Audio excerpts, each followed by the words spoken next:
udah hadir, Bu Esti. Salam kenal. Iya. Iya, salam kenal juga buat semuanya yang mungkin pertama kali bertemu dengan saya di online maupun offline. Saya Dira yang hari ini mungkin akan jadi moderator atau host atau ya kurang lebih akan memimpin acara kita pada malam ini, yaitu diskusi buku Temu Sejarah yang kali ini sudah masuk di batch 72, yang mana akan membahas tentang buku yang dari tadi sudah dibahas oleh Kak Tiwi dan Bu Esti, yaitu Perempuan-Perempuan Menggugat. Nah, sependek pengetahuan saya gitu ya, informasi mengenai buku ini itu luar biasa, isinya itu akan bikin kita react kayak, loh, kok ternyata ada peran-peran perempuan perempuan ini gitu ya Bu ya, di tokoh-tokoh perempuan ini di Nusantara yang tadi ikut menggugat dan memiliki peran gitu. Nah, dan sebelum kita mulai, kita mungkin akan intermezzo sedikit gitu ya. Tadi juga sudah dijelaskan mungkin ada beberapa teman-teman yang baru hadir, eh, bahwa kita ini atau event kita ini diadakan oleh Temu Sejarah, yang mana Temu Sejarah ini kurang lebih menjadi komunitas yang mewadahi teman-teman yang suka untuk mencari ilmu dengan spesifikasi sejarah gitu ya. Kita banyak kegiatan untuk mencari ilmu mengenai sejarah bareng-bareng, dan kali ini juga sebelum kita nyemplung untuk membedah buku Wanita-Wanita Menggugat, mungkin kita akan ada sedikit prakata dari founder Temu Sejarah kita, dari Kak Tiwi. Persilakan Kak Tiwi untuk memberikan sedikit prakatanya. Silakan Kak. Oke, siap. Makasih Kak Dira. Sebenarnya tadi sudah di awal juga ya perkataannya sebelum dimulai. Mungkin udah perkenalan sama teman-teman.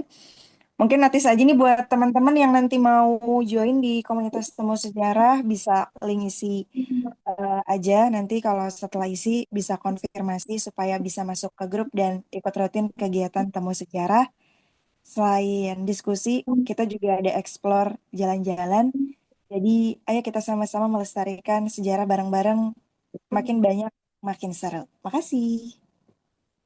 Terima kasih juga Kak Tiwi untuk sambutannya atau sedikit prakata gitu ya dari founder Temu Sejarah kita. Nah, mungkin dari teman-teman udah nggak sabar buat dengar bedah buku yang akan dibawakan oleh narasumber kita, yang mana beliau ini seorang aktivis, peneliti sejarah, penulis juga, yang kurang lebih saya juga ikut amazed gitu ya, karena beliau ini mendedikasikan hidupnya kurang lebih ya Bu ya untuk menyuarakan kurang kisah-kisah perempuan dari zaman ke zaman. Nah, langsung aja karena di sini sudah ada Bu Esti gitu ya. Halo Bu Esti. Halo. Gimana Ibu kabarnya malam ini? Tadi Ya, saya baik. dengar-dengar Agak panas ini di Surabaya. mana? Malang bukan lagi di Malang ya Bu ya? Di Surabaya. Saya Oh, tinggalnya lagi di di Surabaya. Surabaya. Oh iya, Iya. oke. Eh, iya, mungkin tadi juga saya sedikit dengar laptopnya lagi kurang Iya, bersahabat ya Bu ya. sakit. Iya, Mm-mm. apa angka tiganya nggak bisa muncul. Aduh, itu harus cepet-cepet dibawa servis kayak Bu ya. Iya. Biar langsung bisa nulis juga. Nah, saya sih udah banyak sebenarnya Bu yang saya pengen tahu gitu ya. Saya pengen tanya-tanya ke Bu Esti. Cuma mungkin teman-teman di sini juga pengen dengar dulu dari Bu Estinya, eh, bagaimana Ibu prosesnya ataupun apapun yang mau Ibu sharing mengenai buku wanita-wanita yang perempuan-perempuan yang menggugat gitu ya, tentang buku ini. Mungkin saya langsung persilahkan saja kepada narasumber kita malam ini, Ibu Esti Susanti Hudiono. Silakan Ibu. Iya, terima kasih. Panggilannya apa? Aldira. Gira aja Eh, Bu. ya, eh, Iya. jadi buku ini terbit 2019 ya. Dalam bentuk posisi saya sebagai kurator konten untuk lukisan tentang perempuan-perempuan perkasa dari zaman Borobudur sampai sekarang.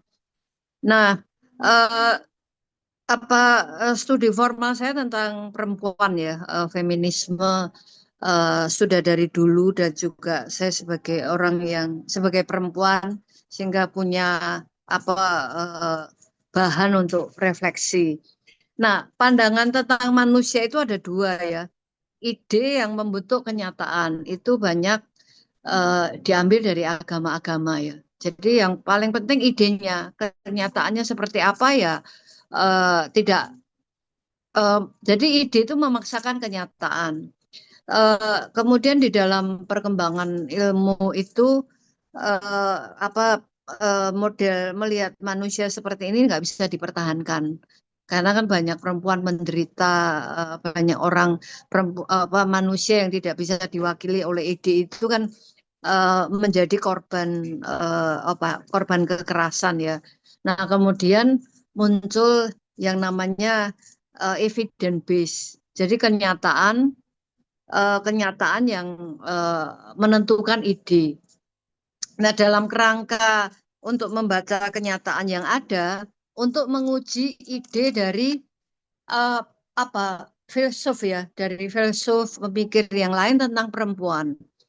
Dulu perempuan itu banyak apa cendekiawan itu melihat perempuan itu lemah, irasional.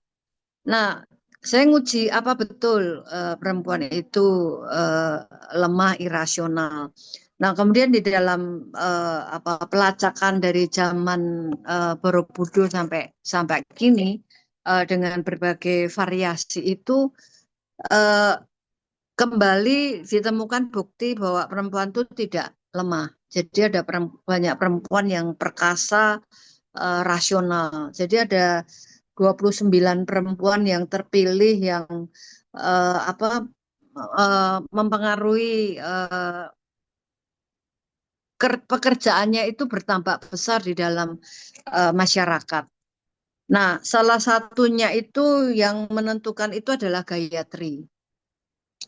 Gayatri itu adalah istri dari Raden Wijaya, anak dari Kertanegara, yang punya cita-cita menyatukan Nusantara, Kertanegara ya. Jadi Indonesia itu bukan bonekanya Soekarno atau Jepang, tapi sudah zaman Sriwijaya dan Majapahit itu sudah punya ide Nusantara itu.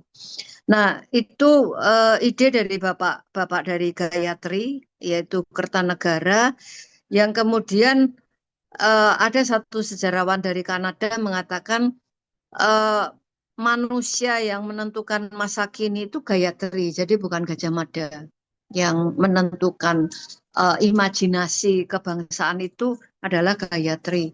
Jadi Gayatri ini yang menentukan apa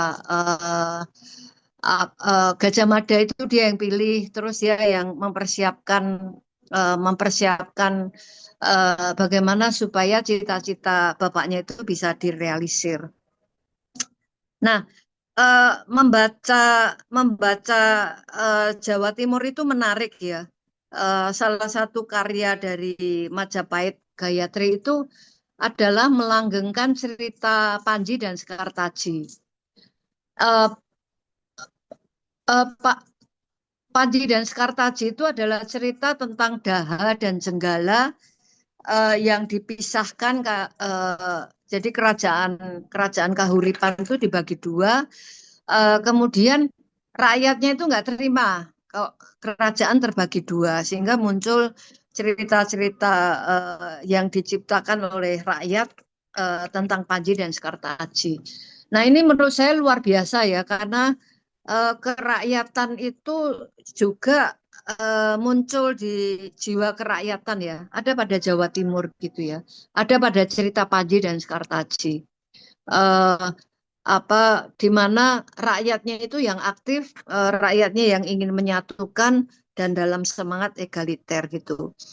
Eh, jadi itu ya apa satu Gayatri. Nanti ini kalau ngomong panjang nggak tanya jawab lebih banyak ya. Lalu berikutnya yang menentukan sekali itu juga antara lain Kartini ya. Kartini itu adalah orang pertama yang berbicara tentang nasionalisme, pluralisme agama, kebangsaan dan pemberdayaan perempuan. Jadi dia itu seorang pionir yang melalui tulisan-tulisannya yang sekarang sudah terkumpul. Jadi ada banyak sekali buku Kartini itu yang terakhir diterbitkan oleh Pak Wardiman yang mampu mengumpulkan hampir semua surat-surat menyuratnya Kartini. Uh, Kartini ini kemudian yang mempengaruhi pembentukan Budi Utomo, eh, organisasi kebangsaan, kemudian organisasi perempuan, Kongres Perempuan dan sebagainya. Nah, banyak apa salah kita perlu belajar sejarah itu karena bisa salah paham ya. Misalnya sejarawan Harsya Bhaktiar itu mempertentangkan Kartini dengan dengan Dewi Sartika. Katanya ya Dewi Sartika jauh lebih baik karena dia lebih konkret mendidik perempuan untuk berdaya dan sebagainya. Jadi kalau Kartini kan jasanya kan hanya pada surat menyurat. Terus kemudian juga yang dari Sulawesi Maramis itu juga. Padahal setelah saya pelajari sebetulnya tiga-tiga itu didukung oleh kolonial, didukung oleh kolonial eh, di dalam kerangka politik etis. Jadi ada bantuan gedung Kartini dibesarkan oleh Abendanon ya. Eh, nah Kartini itu karena pada waktu dia meninggal 1904 ya. Kemudian 1912 kan eh, surat menyurat itu diterbitkan oleh Abendanon, tokoh politik etis yang ada di kolonial dulu, sehingga Kartini itu menjadi populer sekali. Nah, surat menyuratnya Kartini ini sudah diterjemahkan ke dalam banyak bahasa dan sebetulnya melalui Kartini ini Indonesia sekarang masuk ke ranah global. Jadi ini juga narasi itu eh, penting ya. Kenapa Indonesia nggak bisa memenangkan Nobel? Karena kan narasi buku-bukunya itu kan belum diterjemahkan ke dalam bahasa asing sehingga uh, uh, Pramudia Anantatur kan hampir dapat tapi nggak jadi. Jadi uh, penerjemahan ini penting dan R.A. Kartini ini akan terus dibahas ya karena pikirannya dia langsung.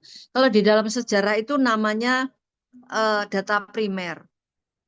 Nah, kemudian banyak salah paham yang terjadi. Misalnya eh, tanggal 22 Desember itu 1928 itu kan terjadi Kongres Perempuan.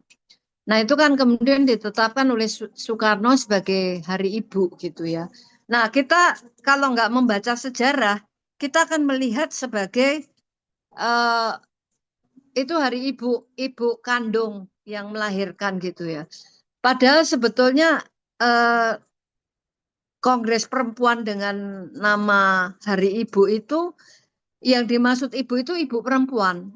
Jadi ide perempuan masuk ke dunia ranah publik itu dimulai dengan Kongres Perempuan ini dan eh, apa eh, sebetulnya ini kan eh, menjadi satu dengan ide Sumpah Pemuda. Sumpah Pemuda itu kan 28 Oktober, kalau ini 22 Desember. Nah, itu yang banyak hal yang apa yang salah kaprah gitu ya. Salah kaprahnya antara lain kenapa kok disebut Kongres Perempuan bukan Kongres Wanita gitu. Kita pikir kan itu ide feminis ya. Karena kan perempuan kita pakai perempuan itu kan dari kata empunya. yang punya punya power gitu ya.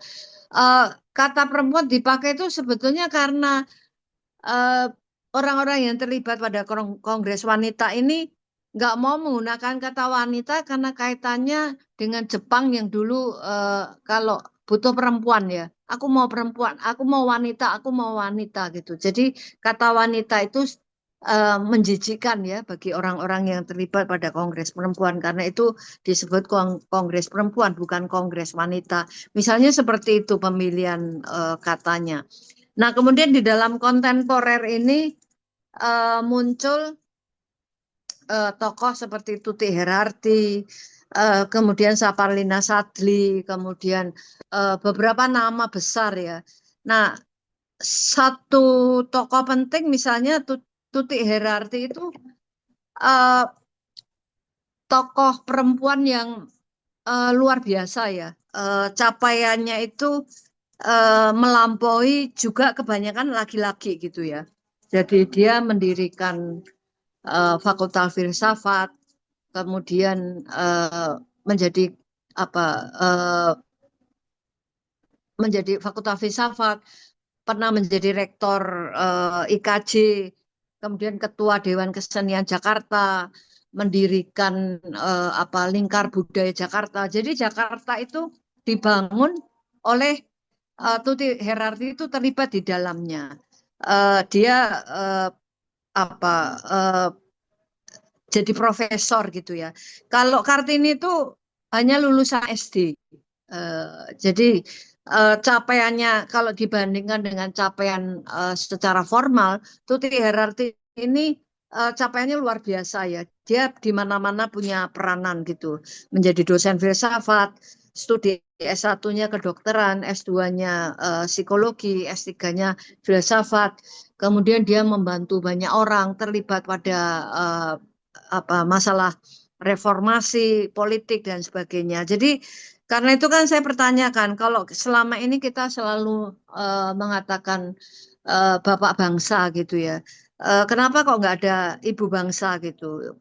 Tuti Herarti, Ibu Saparlina Sadri ini kan layak juga disebut eh, ibu bangsa karena kemampuannya itu setara gitu ya, setelah proses 1 abad lebih setelah Kartini gitu. Jadi eh, perempuan-perempuan. Nah, pertanyaan kemudian saya, memang eh, apa? Sepertinya perempuan ini sekarang maju ya. Sekolah perempuan dapat kesempatan pendidikan yang besar. Kemudian juga banyak yang jadi apa? Pemimpin wali kota, gubernur gitu kan pernah jadi presiden. Tapi pertanyaan saya, apakah kualitas mental dan spiritualnya sama gitu?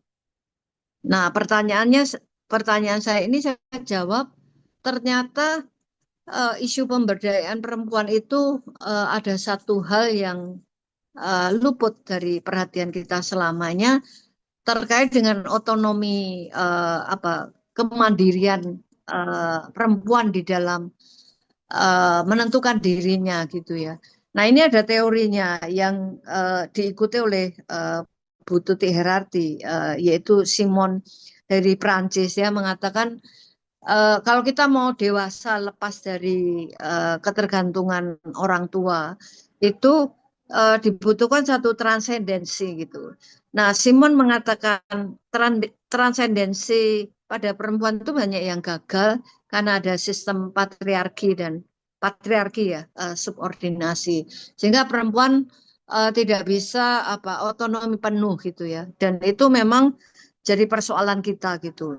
Meskipun kita sekolahnya sekarang sudah eh, tinggi, pekerjaan sudah sama, gajinya sama dan sebagainya, tapi apakah betul-betul perempuan sudah bisa bertransendensi penuh menjadi seorang yang otonom dan dia bisa eh, menentukan dirinya dan kalau dia pemimpin bisa mengambil keputusan merdeka dari pertimbangannya. Itu yang eh, renungan dari buku ini.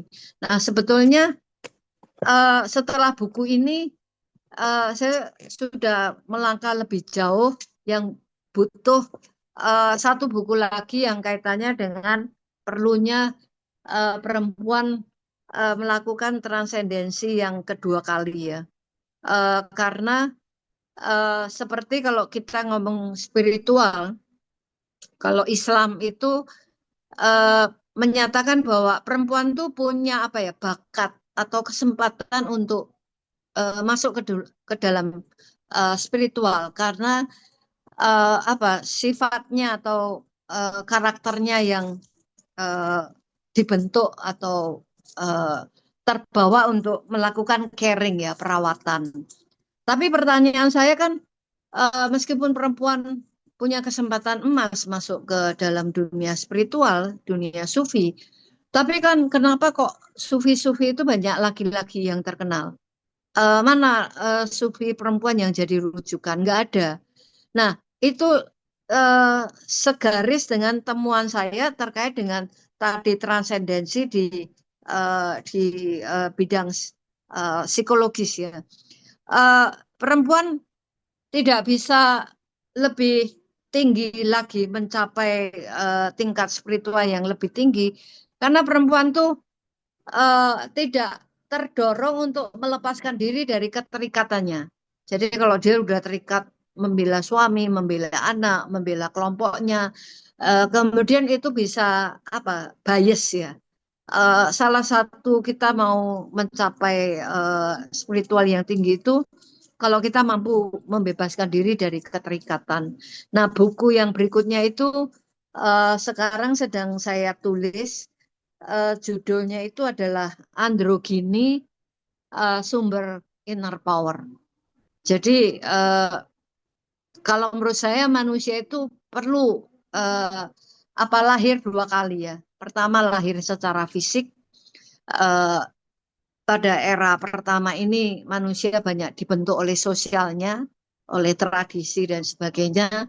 Tapi kalau kita mau mencapai tingkat yang lebih tinggi, maka eh, harus ada apa arus balik ya, di mana eh, kita bisa menentukan berdasarkan sumber dari inner power, suara hati dan sebagainya.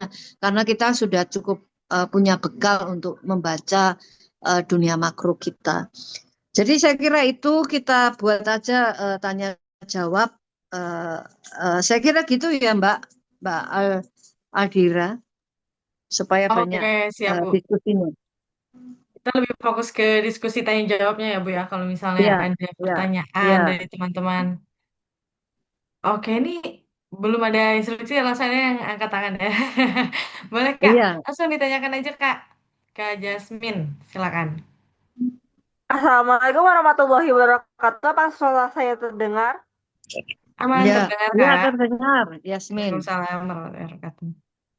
Ternyata ya menurut saya ini diskusi kali ini cukup penting ya terutama bagi perempuan ya. Dan juga bagi laki-laki juga kalau misalkan ya perempuan itu sangat berharga ya seperti laki-laki.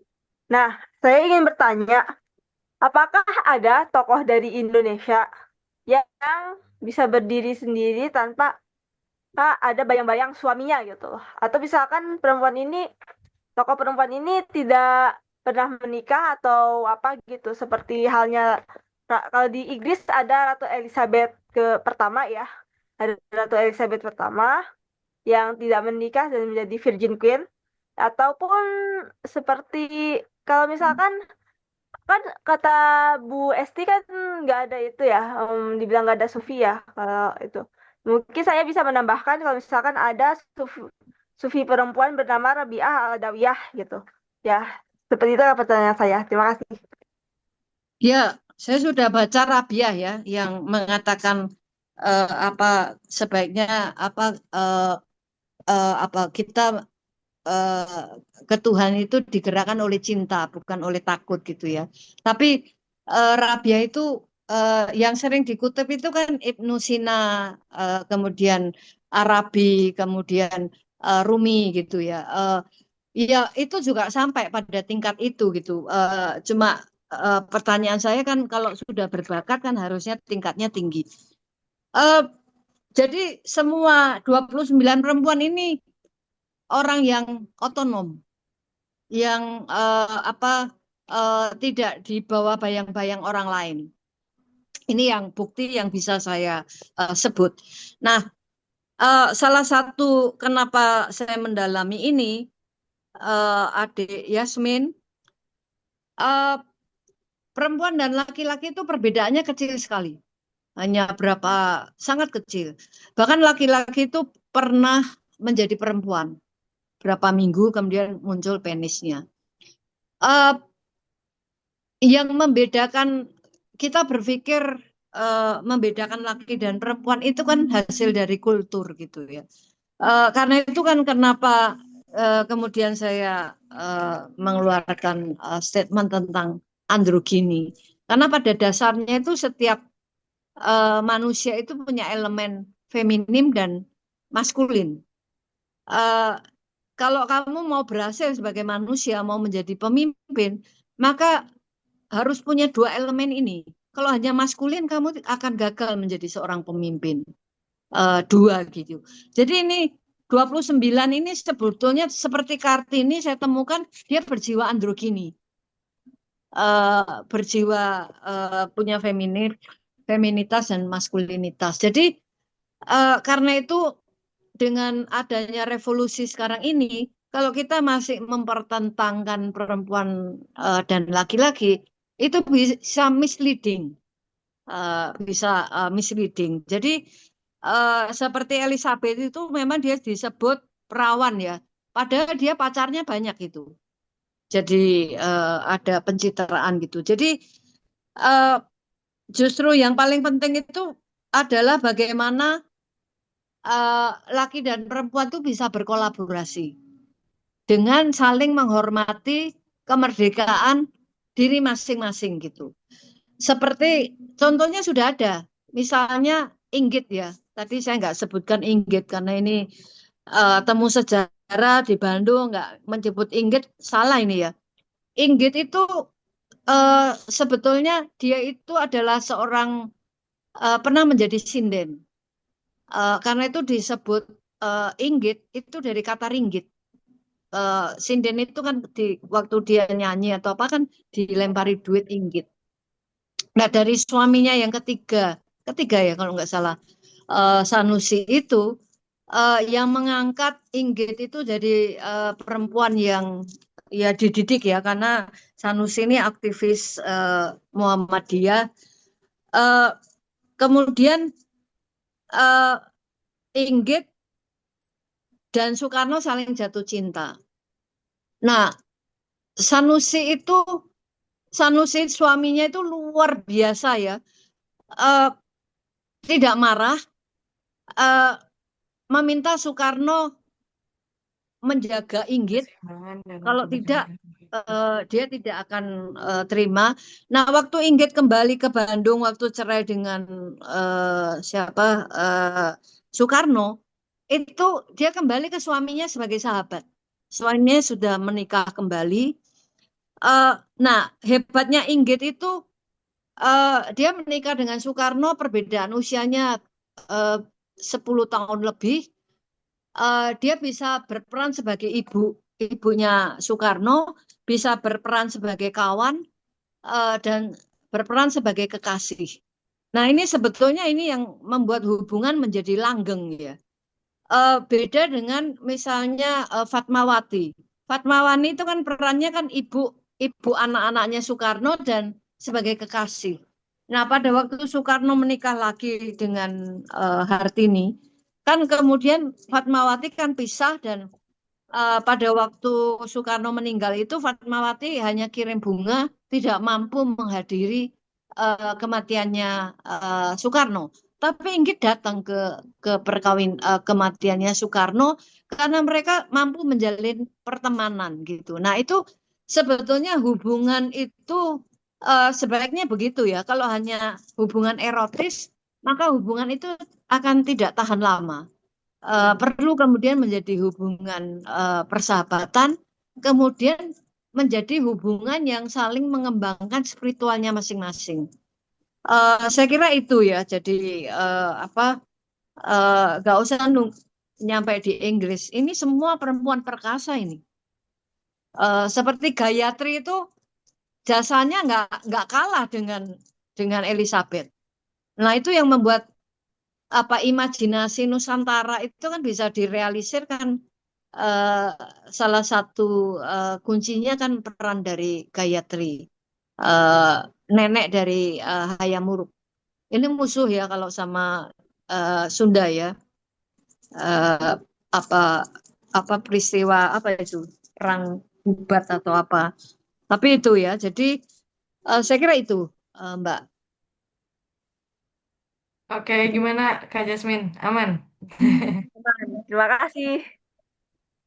Jawabannya luar biasa banget dan kita juga berarti udah dikasih lihat gitu. Kalau perempuan perkasa itu bukan hanya our queen, virgin queen gitu ya, Ratu Elizabeth yang pertama, tapi juga seluruh tokoh yang diceritakan pada buku ini juga wanita-wanita perkasa gitu ya, perempuan-perempuan perkasa. Nah, ada selanjutnya kita ke pertanyaan selanjutnya, ada yang raise hand dari Kak Yeremia Satria. Silakan Kak, ada yang mau ditanyakan lagi Kak? Silakan. Kita open diskusi. Halo Kak, Cik, suara saya bisa kedengeran, Mbak? kedengaran Kak? Langsung aja ditanyain Kak. Ya, terima kasih Pertanyaannya. untuk waktu dan kesempatannya. Saya menyapa dulu. Selamat malam, Bu Esti. Gimana, Bu? Malas malu. Sudah pulang dari Lasem, Bu? Sudah Sudah, menikmati? sudah asik itu. Mau saya tulis itu. Sudah main ke makamnya Hans Yungkong, Bu? Sudah, sudah. Dan juga selamat malam untuk founder dari Temu Sejarah, Mbak Tiwi. Selamat malam juga untuk adik tingkat saya, Yasmin, dari Ilmu Sejarah Undip, Angkatan 2024. Ada juga di sini tante saya, Widiati Faraita, dan juga eh, ada Denis juga, yang saya anggap adik. Lalu kemudian juga ada Alda juga dari Palembang. Selamat malam rekan-rekan dan teman-teman semua. Mohon maaf tadi saya sedikit terlambat dalam diskusi malam hari yang menarik ini. Kebetulan ketika waktu awal mula Juli 2024 saya sudah bertemu dengan Bu Esti dan sudah mendapat buku satu dari Bu Esti. Makasih Bu untuk bukunya. Luar biasa sekali di mana buku ini sebenarnya bukan hanya mengatakan mengenai tentang peranan para perempuan semata, tapi juga bagaimana ketika ibu, saya jujur memang belum banyak belajar tentang menulis sastra Bu ya, tapi melihat dari segi Bu Esti menuliskan ini bersama juga dengan adanya gambar atau lukisan-lukisan yang ditulis, yang dibuat di buku ini, ditambahkan itu sehingga membuat estetika penulisannya tuh cukup hidup. Itu yang pertama. Yang kedua Bu, apa namanya, tentunya juga apa namanya, mungkin kita bisa banyak ngobrol lagi mungkin setelah sesi diskusi yang menarik pada malam hari ini. Namun tadi saya ingin sedikit menambahkan saja atau mungkin nanti bisa ditanggapi oleh Bu Esti. Jadi begini Bu, kalau tadi Bu Esti sempat menyinggung mengenai tentang peranan Sri Arda Raja Iswari Dia Dewi Gayatri Sri Raja Patni atau Dewi Gayatri yang merupakan istri dari Nararya Sanggrama Wijaya, di mana kelima prasasti Sanggrama Wijaya sempat menyebutkan nama lengkapnya atau gelarnya Sri Arda Raja Iswari Dia Dewi Gayatri Sri Raja Patni atau Dewi Gayatri. Lalu kemudian juga dengan ketiga istri Sanggrama Wijaya lainnya. Nah, Bu Esti, kalau tadi kan sempat juga Bu Esti menyinggung mengenai tentang Panji nih, ya kan? Tentang Panji.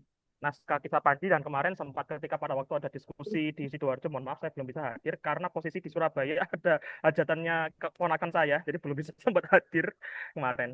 Jadi ketika pada waktu Ibu menanyakan mengenai tentang Panji, lalu kemudian kisah narasi Panji itu tadi, sebenarnya dalam hal ini itu ada satu hal menarik.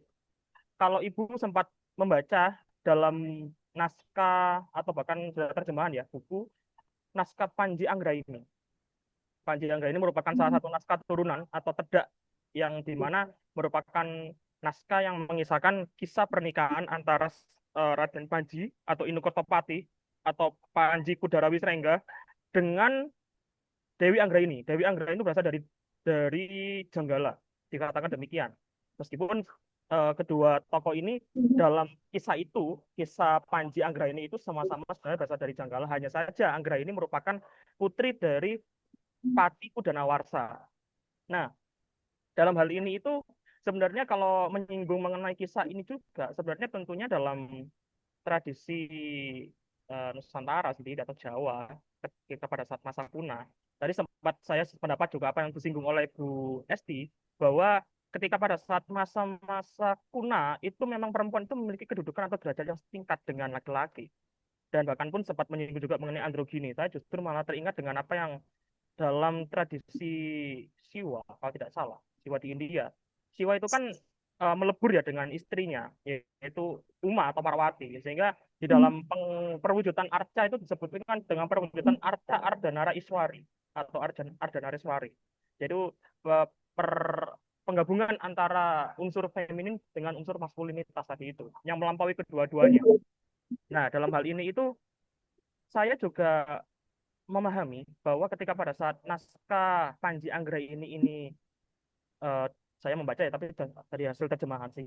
Nah, itu justru dikatakan bahwasanya perempuan dalam hal ini, mohon maaf, selir ya, karena posisinya Anggraini sebagai selir yang diambil oleh Raden Panji itu kerap kali dipandang, mohon maaf, sebelah mata. Karena dalam tradisi pada saat itu kan lebih mengarahkan kepada permaisuri, ya kan, parameswari sebagai perempuan utama. Nah, dalam hal ini sebenarnya ada sih beberapa contoh-contoh lain sih Ibu tentang perempuan-perempuan selir. Bahkan Ayam Buruk sendiri pun juga punya perempuan selir kan yang akhirnya melahirkan Paduka Batara Ring Wirabumi atau Bri Wirabumi kedua. Dalam hal ini kalau menurut Bu Esti sendiri, sebenarnya perempuan selir atau Rabi Haji atau Wadu Haji di dalam prasasti itu sebenarnya apakah hal ini juga bisa dikaitkan juga bahwasanya mereka tuh juga punya kedudukan yang seimbang sama seperti permaisuri meskipun agak rendah dikit begitu loh. Dan apakah justru anak-anak mereka tidak dapat menguasai atau bahkan berkuasa sebagai penguasa mengingat bahwasanya sudah ada beberapa contoh bahwasanya putra-putra selir dalam sejarah Jawa itu sudah pernah mendapatkan posisi entah sebagai putra mahkota atau bahkan sebagai raja sendiri. Contohnya kalau dalam hal ini adalah Kenangro. Mungkin itu yang bisa saya sampaikan. Mohon maaf apabila ada yang kurang dalam tanggapan saya. Terima kasih, Bu.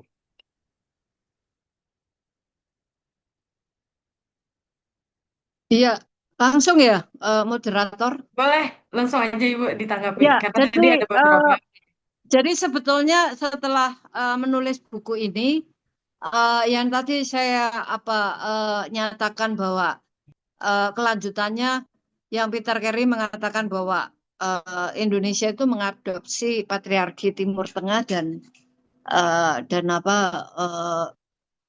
Timur Tengah dan Eropa gitu. Lalu sistemnya seperti apa? Sistem sosialnya seperti apa? Nah, sebetulnya sistem sosialnya itu terbaca itu dari kisah Panji dan Sekartaji. Logikanya itu bukan logika publik dan domestik, karena hukum Romawi yang bersumber dari Yunani itu kan membagi pembagian kerja itu kan ada dunia domestik, dunia publik. Kemudian kalau domestik itu ranahnya perempuan untuk keperawatan, laki-laki di dunia publik. Itu yang menentukan hukum yang ada dan sampai sekarang kita pakai.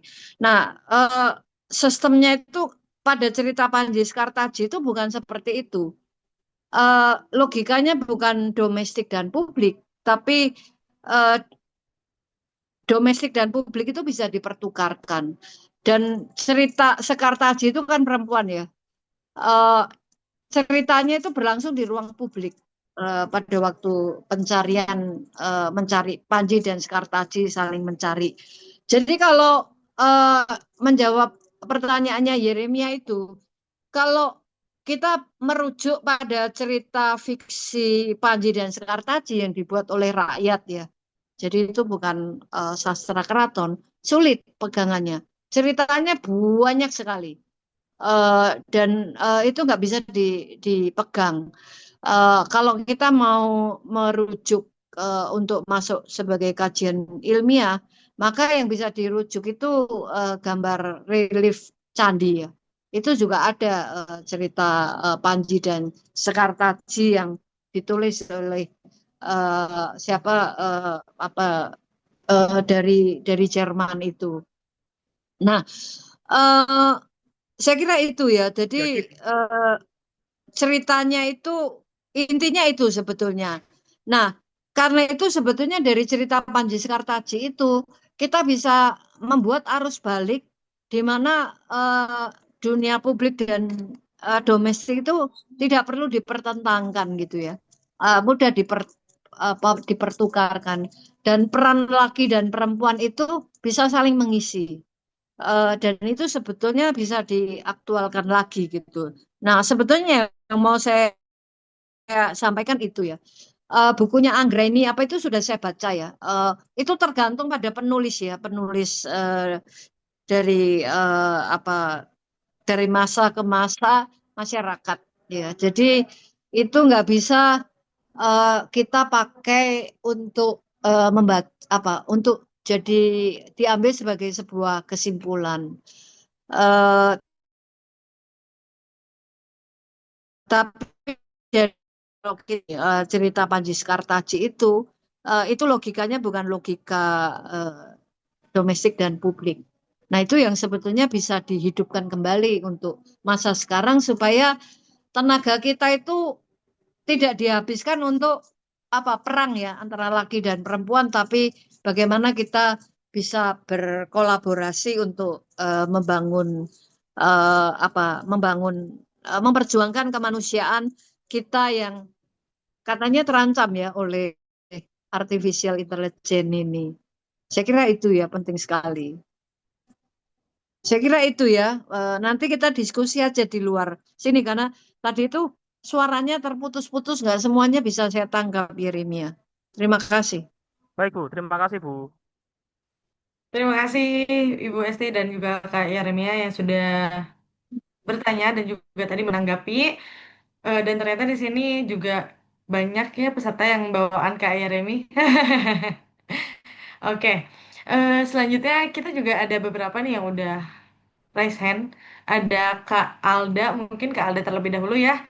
Silakan Kak Alda kalau ada pertanyaan boleh on mic. Silakan Kak.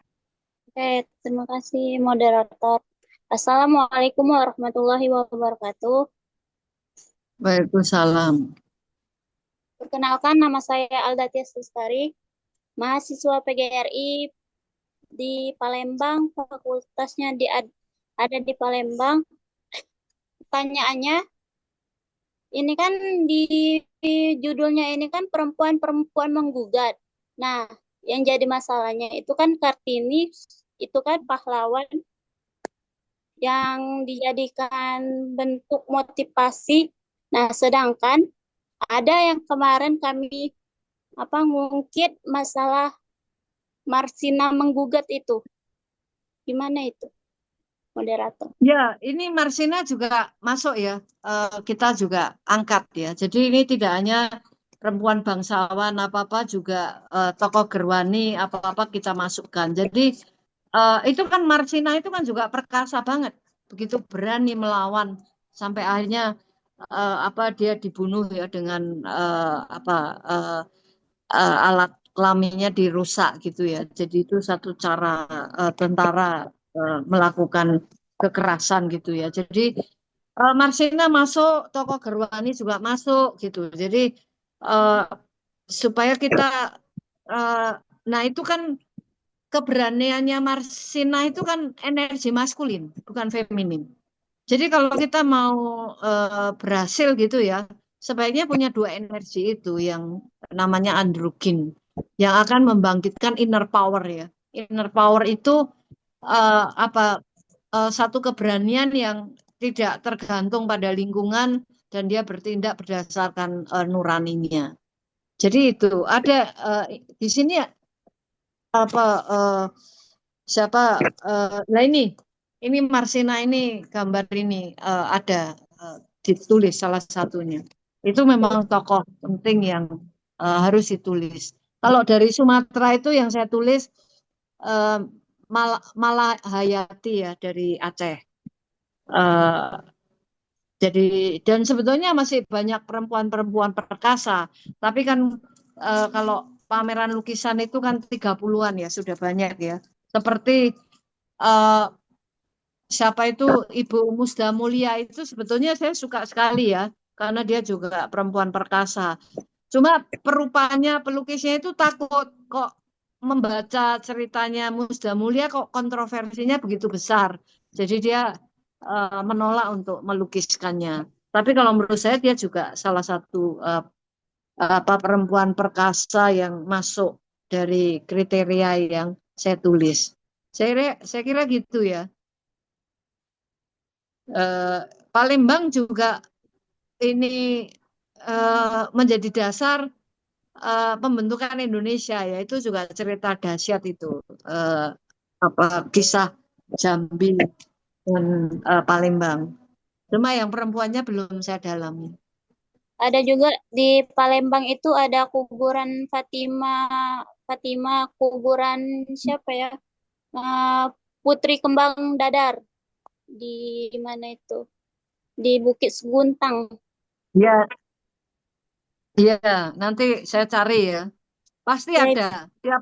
Tiap sebetulnya salah satu rekomendasi dari penulisan buku saya itu kan Kartini kan yang memulai ya, karena dia dibuat terkenal lewat bukunya Habis Gelap Terbitlah Terang dalam bahasa Belanda itu.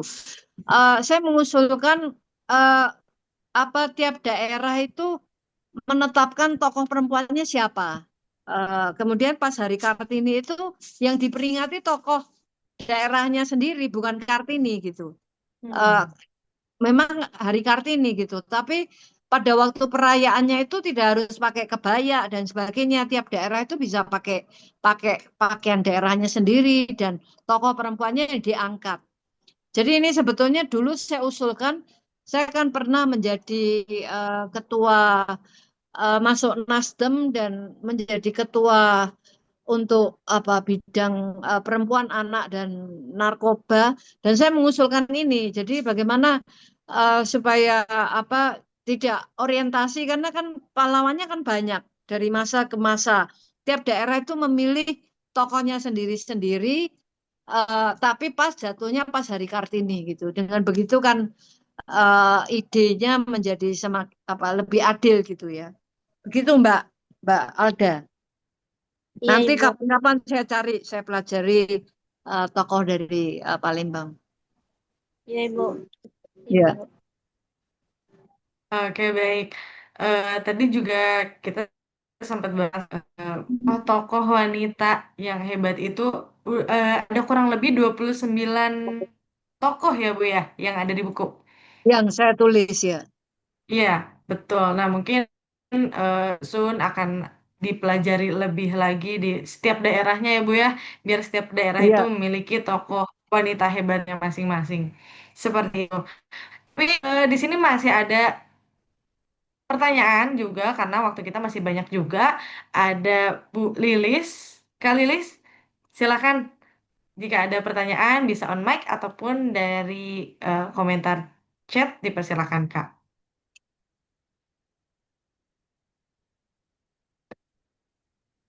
Halo Kak Lilis. Itu sepertinya belum di unmute ya Kak?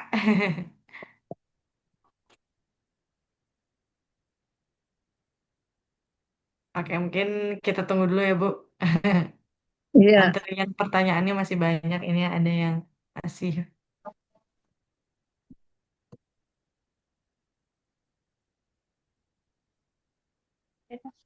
Ya.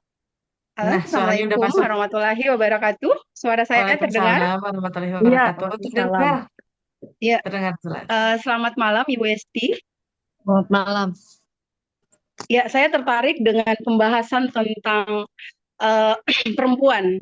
Walaupun bukunya saya belum pernah baca, tetapi ada kemudian yang disampaikan oleh Ibu Esti tentang betapa perempuan bicara tentang Kartini, kemudian tentang nah, kemudian ada yang menarik buat saya adalah bagaimana bukan membandingkan antara peran perempuan dalam era penjajahan dan tokoh perempuan, tetapi ketika bicara tentang bagaimana peran Cut Nyadin, peran Kartini, memang dalam konteks sejarah itu Kartini ini kuat dalam sisi literasi, itu katanya.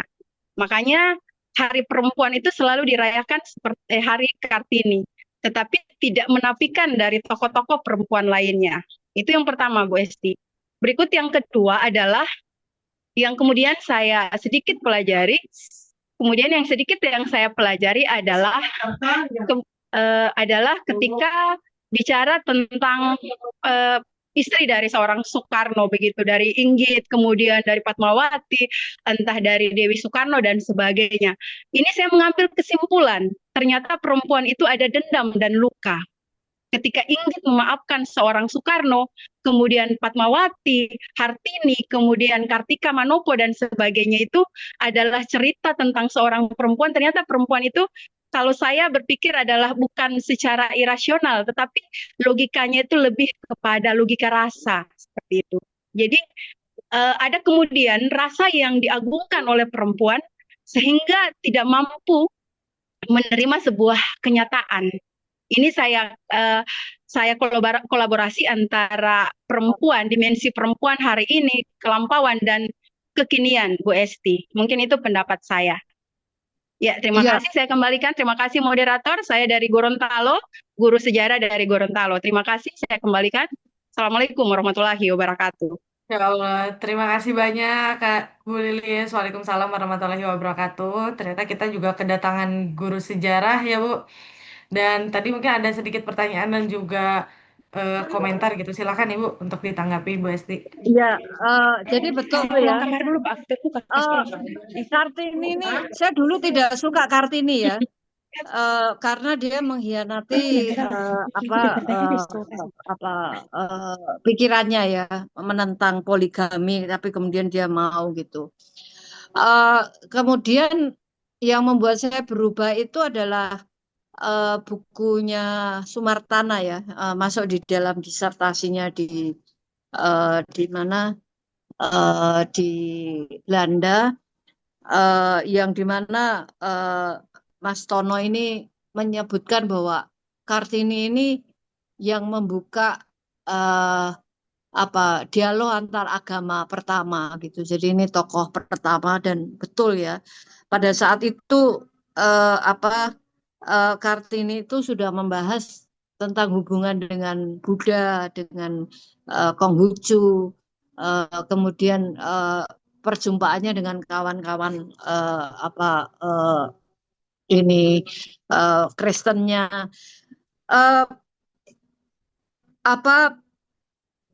kita nggak bisa meremehkan kekuatannya narasinya Kartini. Kartini itu kuat, akan menyaingi tokoh-tokoh lain yang juga usahanya tidak kalah hebatnya.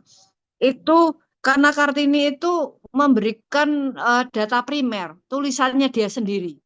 Jadi bukan dituliskan. Jadi kalau dibandingkan dengan misalnya Dewi Sartika itu tidak meninggalkan tulisan. Hanya ada satu tulisan tapi bukan buah pikirannya. Nah itu akan sulit dia masuk ke dalam kajian-kajian sosial gitu ya. Kartini ini terus dan memang dia ini adalah proyeknya Belanda, tapi Kartininya sendiri itu unik gitu ya. Jadi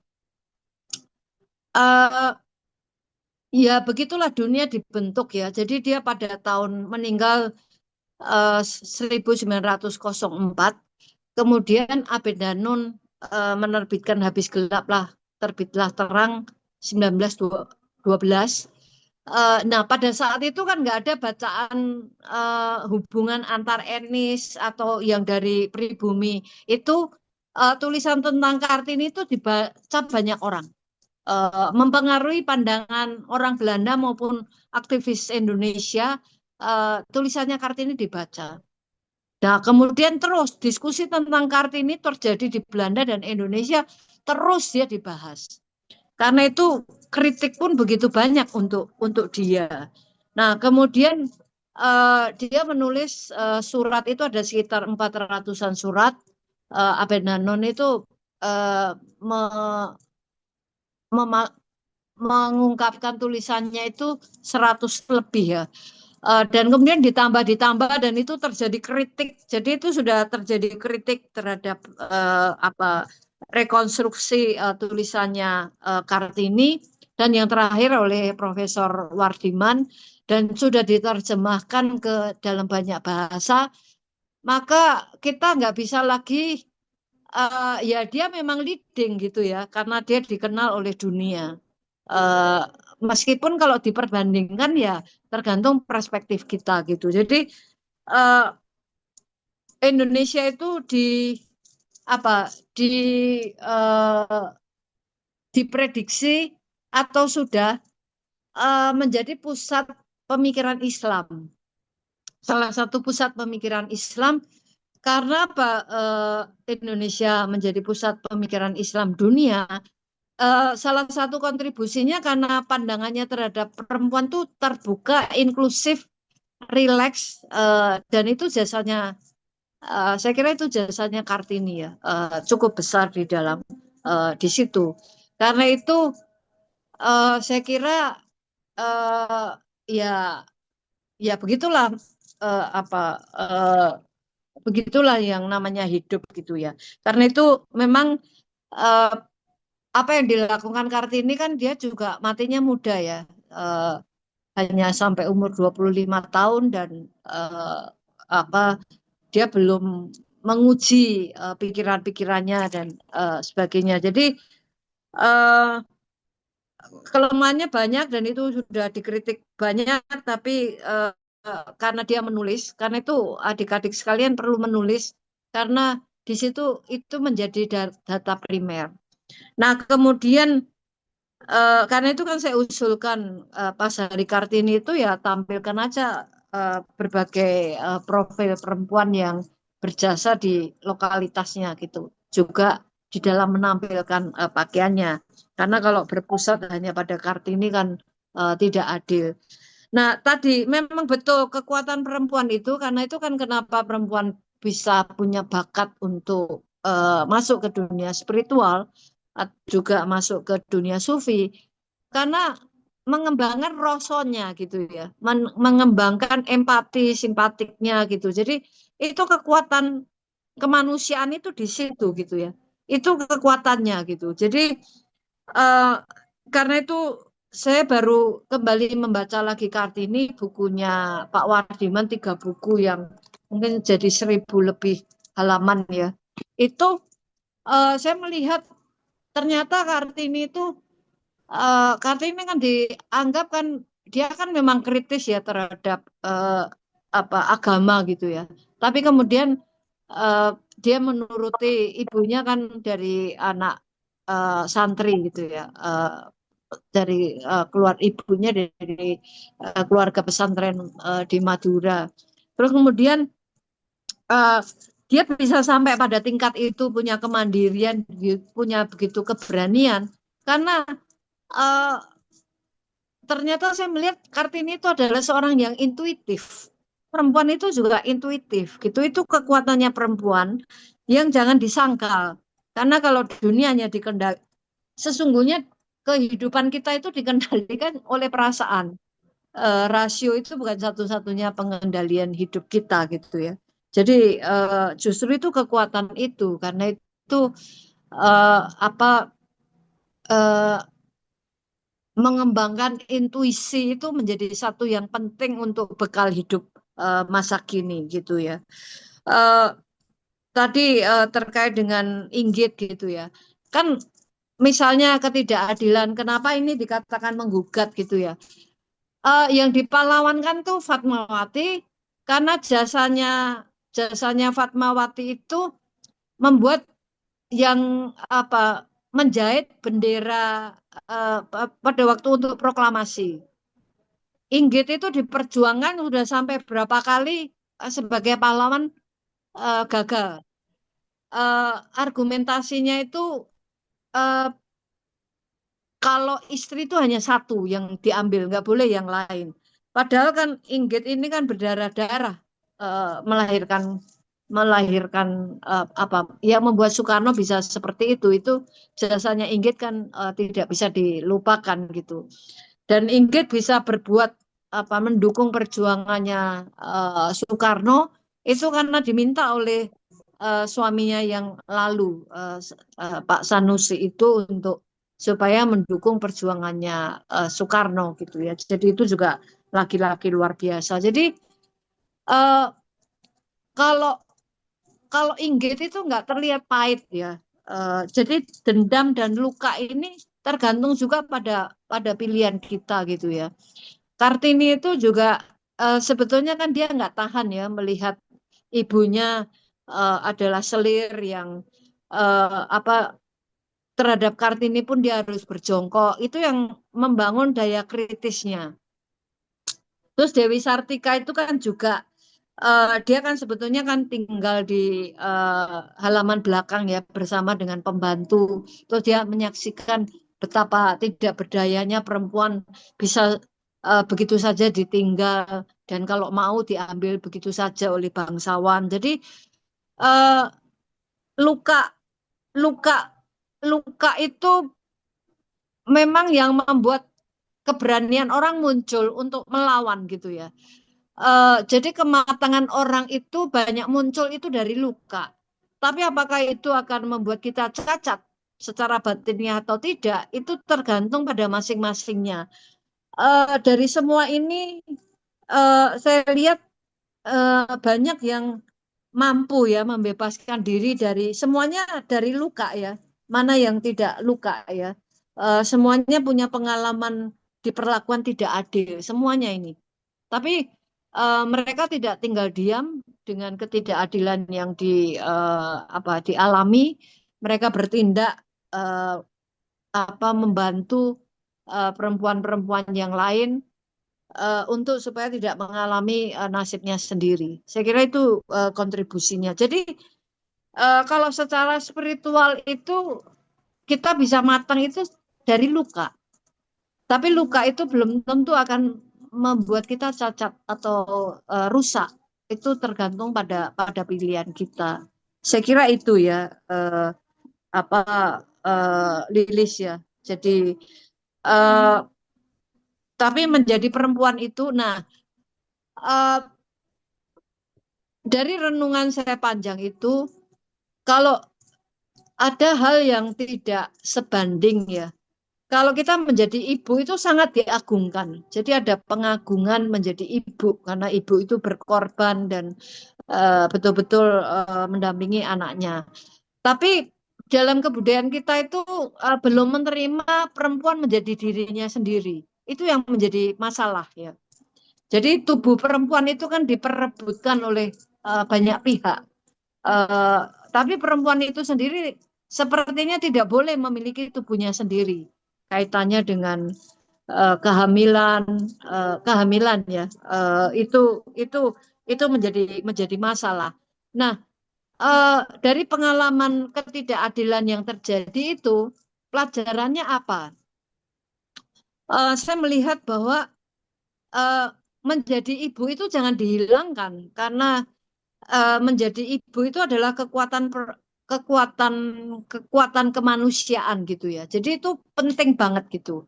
Nah, itu kalau itu di courting karena gerakan perempuan itu adalah kesalahan ya. Jadi menjadi ibu yang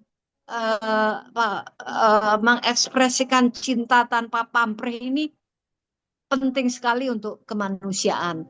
Nah, problemnya kan orang menjadi ibu sebelum dia menjadi dirinya sendiri.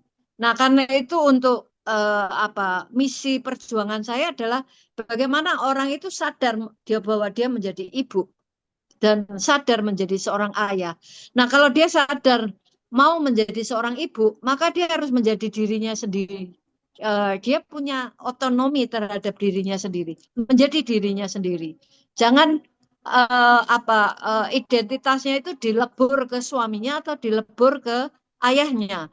Nah, dengan begitu kan dia tidak punya pikiran merdeka untuk bagaimana bisa membawa anaknya menjadi calon pemimpin, menjadi manusia yang berguna untuk dirinya maupun sesamanya.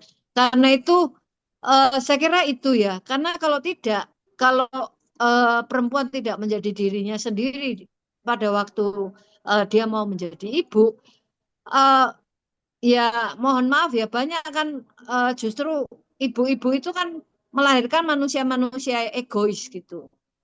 Bagaimana supaya dia dapat pekerjaan, bisa survive dan sebagainya. Tapi perspektif sosial kebangsaan, kepemimpinan itu kan tidak diutamakan. Padahal itu yang dipentingkan oleh peradaban kita ini. Jadi menurut saya kita perlu kembali merekonstruksi ulang apa pandangan tentang keibuan, kebapaan dan peran kedirian dari segi perspektif gender.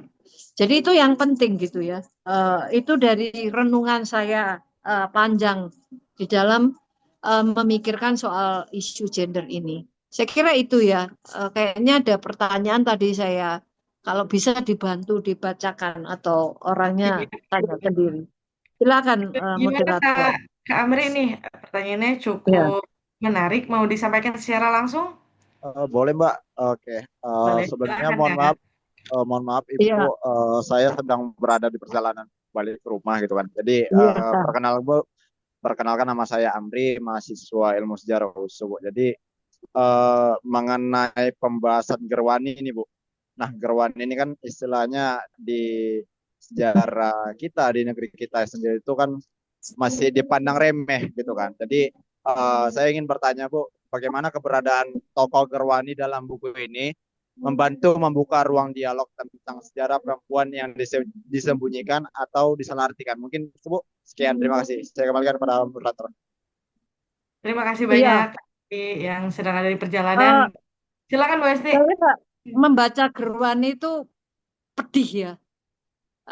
Apa pada waktu 666 itu ya. Dia masih begitu jadi tokoh penting. Ini ketuanya ya yang saya tulis ya.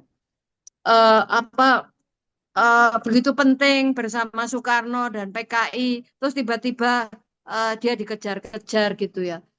Eh, Kalau dari segi gerakan perempuan, ada pandangan bahwa sebetulnya Gerwani itu titik patah ya. Setelah itu kan waktu Orde Baru kan memang didesain perempuan itu dikandangkan ke domestik. Dan kemudian kan Gerwani eh, apa dituduh membunuh eh, tujuh jenderal ya dengan silet tarian genjer-genjer atau apa itu. Ternyata kan oleh siapa ya sejarah dari Cornell itu visumnya jenderal itu kan penisnya masih utuh kan tidak dipotong gitu. Jadi itu apa kebohongan Orde Baru itu nampak dari situ gitu. Yang membuka kan kemudian pertama itu yang mengungkapkan itu dari kalau dari penelitian itu siapa Ben Anderson ya kalau nggak salah. Kemudian kalau Gerwaninya ditandaskan oleh Saskia dari Belanda. Nah, eh, kalau pandangan Soekarno, Soekarno itu kan menulis Kartini dan sebagainya. Itu eh, yang mau dibentuk itu adalah ibu militan. Jadi perempuan itu menjadi ibu yang militan di ruang publik, tapi tidak berbicara tentang kediriannya perempuan. Nah, pada Gerwani ini yang saya tulis ini, itu ngeri banget ya. Dia merasa bersalah karena gara-gara dia sehingga membuat banyak perempuan ditangkap dan sebagainya. Dan kemudian dia tidak pernah setelah keluar dari penjara itu apa militansinya hilang total gitu ya. Malah kemudian rasa bersalah dan kemudian dia minta maaf ke beberapa orang. Jadi eh, Gerwani ini apa ya eh, kisah kalau dari segi organisasi eh, keperkasaan secara organisasi keperkasaan perempuan itu berhenti pada Gerwani ini ya.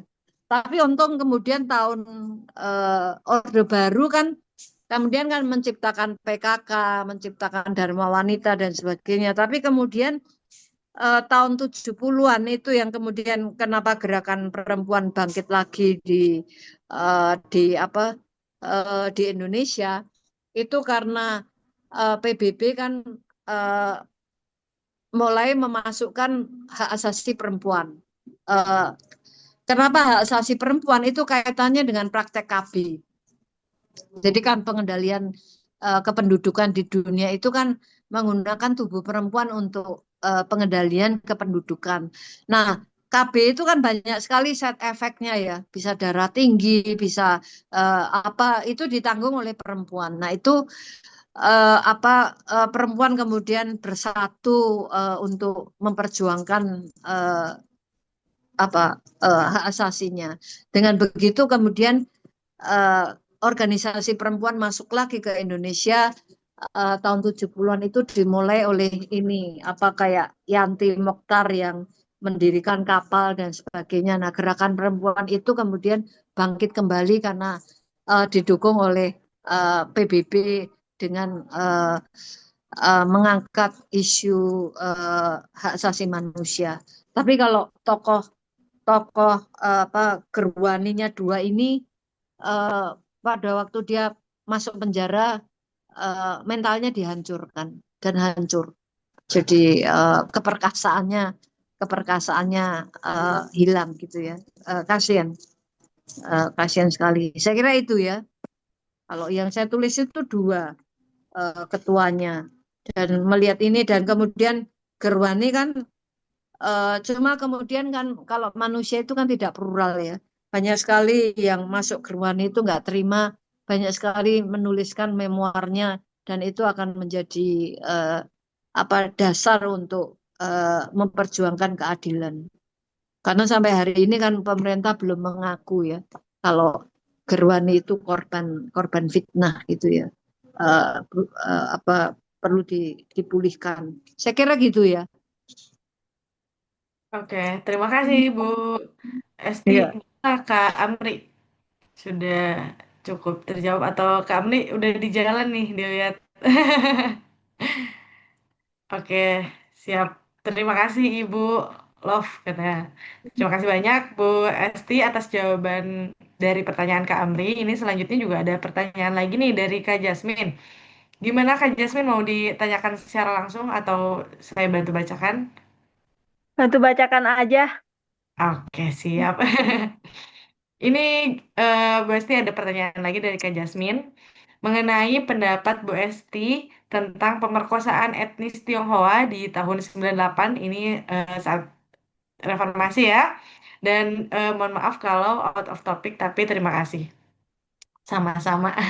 Bu Esti juga Ya, mungkin mau masuk. tokoh yang memperjuangkan saya tulis kok Saparlina Sadli ya.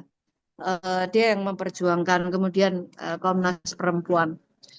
Eh, Kalau pemerkosaan terhadap Tionghoa itu eh, saya pernah terlibat ya. Jadi pada waktu itu saya dekat dengan pernah ketemu Romo Sandiawan.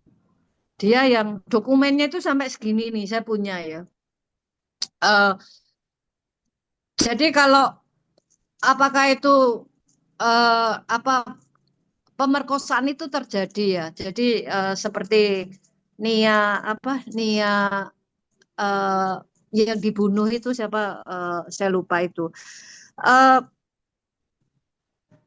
yang dikatakan Romo Sandiawan itu ada laki-laki berbadan tegap, rambut cepak dan ciri-cirinya itu. Nah, kalau saya renungkan, jadi ini refleksi saya, yang menjarah dan melakukan kerusuhan itu memang dipicu oleh tentara, kemudian dengan melibatkan masyarakat sipil, eh, mungkin pendekar-pendekar gitu ya. Nah, yang memperkosa itu mungkin itu adalah preman-preman yang diberi obat itu ya, sehingga terjadi pemerkosaan itu. Nah, pemerkosaan itu terjadi. Memang sulitnya gini, eh, kalau masyarakat itu kan meminta pemerkosaan langsung bersaksi gitu ya. Itu sulit banget gitu ya. sesuatu yang traumatis itu nggak mungkin, bahkan ngomong pun orang butuh waktu bisa bertahun-tahun untuk kemudian bisa berani ngomong. Jadi itu yang psikologi korban. Apalagi kalau pemerkosaannya itu dengan merusak alat kelamin dan sebagainya, itu lukanya terlalu dalam ya. Nah, untuk punya keberanian untuk bisa bicara itu butuh didampingi oleh psikolog, psikiater, dan itu waktunya lama baru bisa ngomong. Itu salah satu kendalanya. Nah, ya ini juga seperti Kartini ya. Sudah melahirkan berapa disertasi, tesis, skripsi, kemudian juga PBB sudah terlibat ya. Waktu itu kan Ibu Kofifa sebagai Menteri Pemberdayaan Perempuan diundang, kemudian dengan Polwan ya masuk, kemudian mempertanggungjawabkan terhadap isu pemerkosaan perempuan. Kemudian ada tim dari PBB untuk mendengarkan, datang ke Indonesia mendengarkan itu.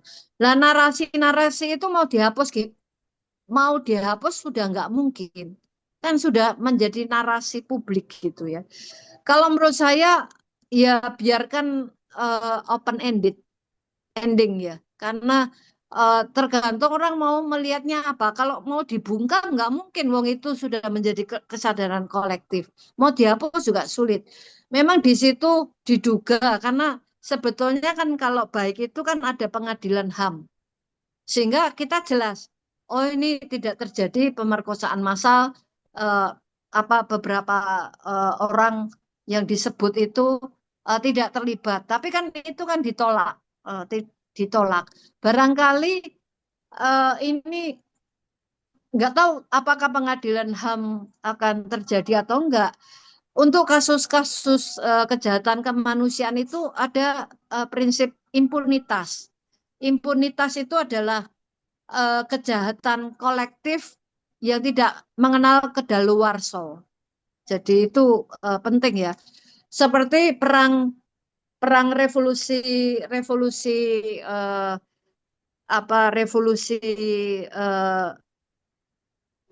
Indonesia 45 sampai 49 itu kan tahun lalu atau 2 tahun lalu kan, setelah Belanda melakukan riset, kemudian kan mereka meminta maaf ke Indonesia dan mengakui kalau itu kejahatan kemanusiaan. Jadi itu tidak kenal,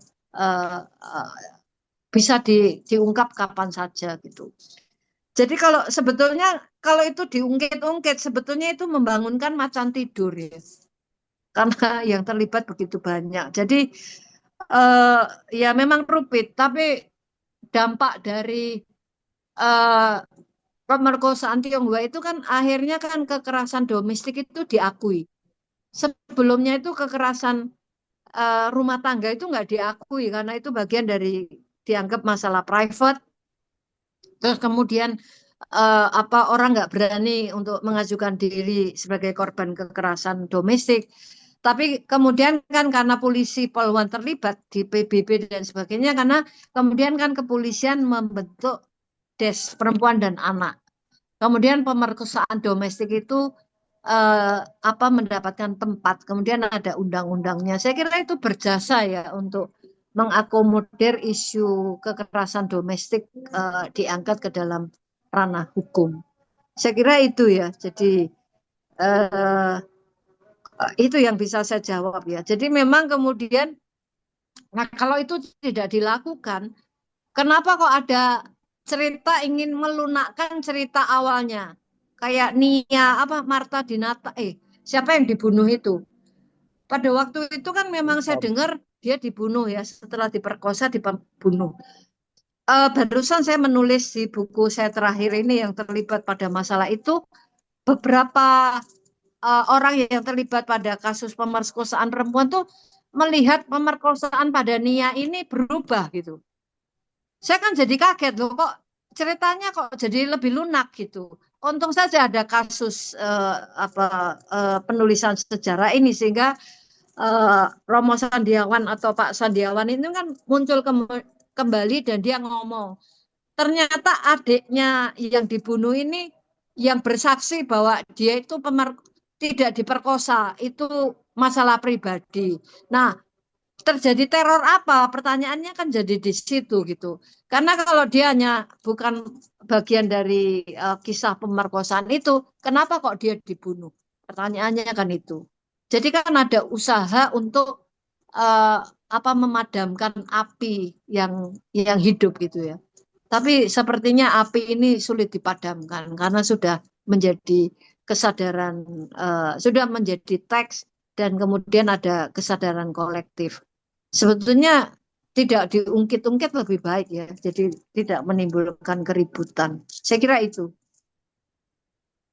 Baik, terima kasih atas atas jawabannya dan saya itu ingin ingin menambahkan kalau misalkan Nia-Nia itu namanya Ita Mata Dinata Oh ya, seperti yang kita nggak tahu juga ya. nah, terima kasih. Ya, itu saya kaget. Beberapa orang itu ngomongnya jadi beda gitu loh, Yasmin. Lah itu untung Romo Sandiawan memberitahu, oh, lah kalau kemudian ada usaha untuk melunakkan atau menghapus cerita itu, berarti kan terjadi toh. Kan ada ketakutan. Pelakunya itu kebongkar. Itu kan kelihatan. Itu kalau menurut saya ya. Iya, ya begitu Yasmin. Oke, terima kasih. Baik, terima kasih Kak Yasmin dan juga Bu Esti. Tadi juga sempat ada pembahasan mengenai tokoh-tokoh yang eh, terlibat gitu ya di tahun 98 tersebut. Nah, mungkin dari teman-teman ada yang mau ditanyakan lagi atau akan mau mengangkat topik-topik baru seperti Kak Jasmine tadi yang ingin ditanyakan ke Bu Esti. Dipersilakan teman-teman. Kita masih ada waktu, mungkin satu pertanyaan terakhir. Oke, di sini udah ada yang raise hand, Kak Yeremi. Silahkan Kak Yeremi untuk bertanya kembali. Saya persilakan. Ya, terima kasih Mbak.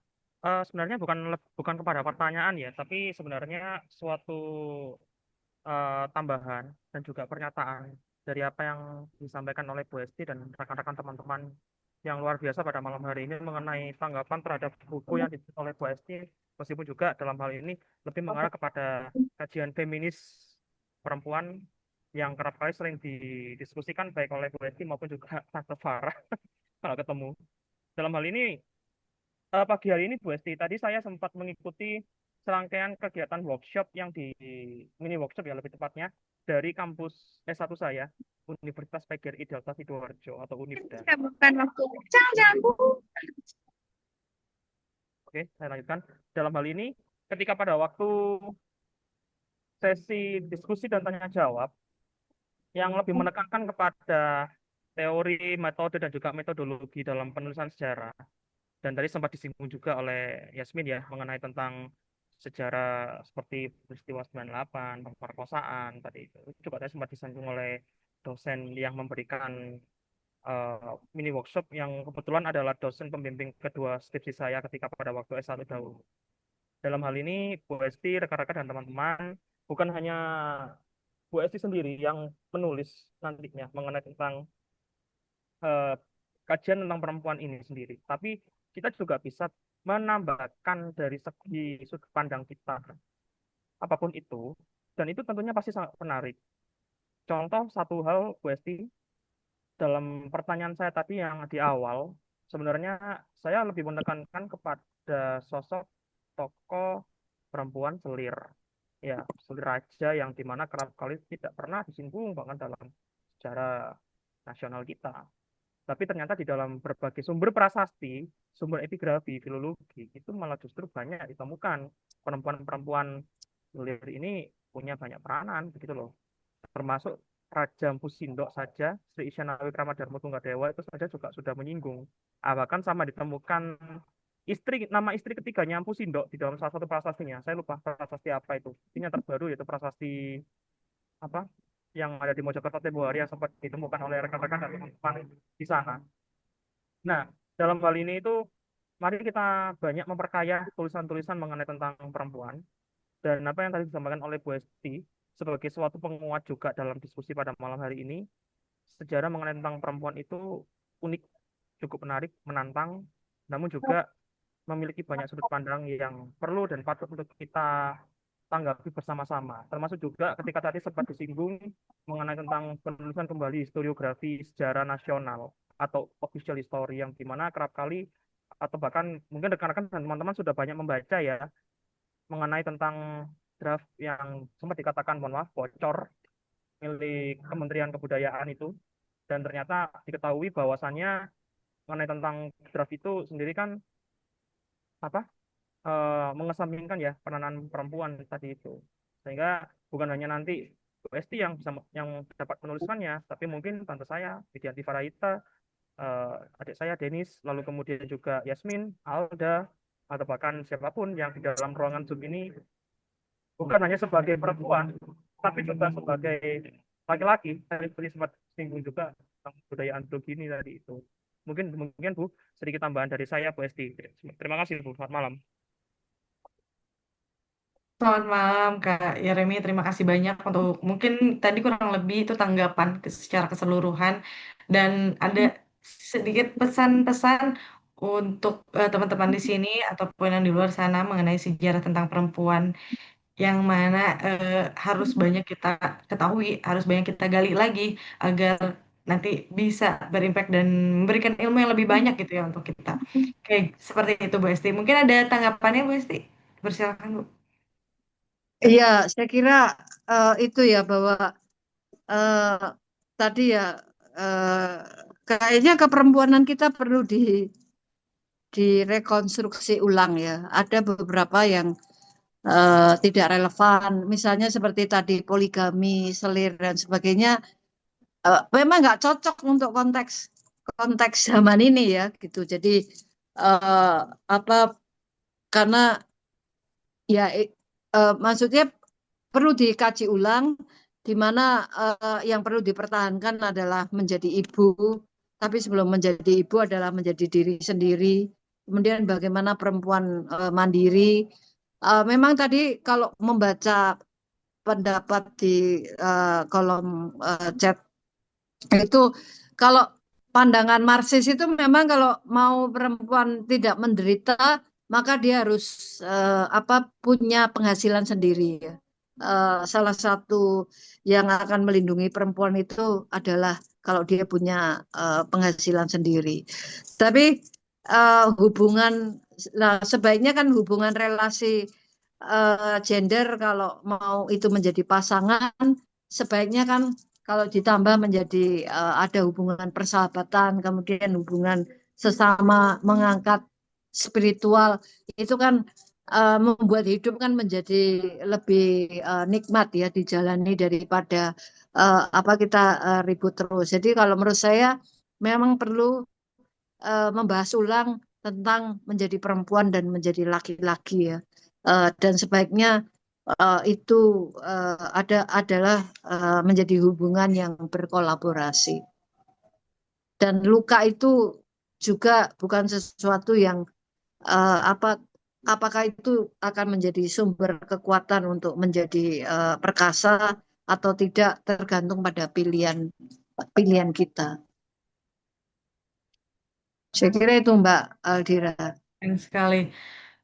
Saya juga cukup setuju karena sebetulnya pada zaman sekarang juga banyak pendapat-pendapat yang selaras dengan apa yang Ibu sampaikan in the trendy way gitu ya.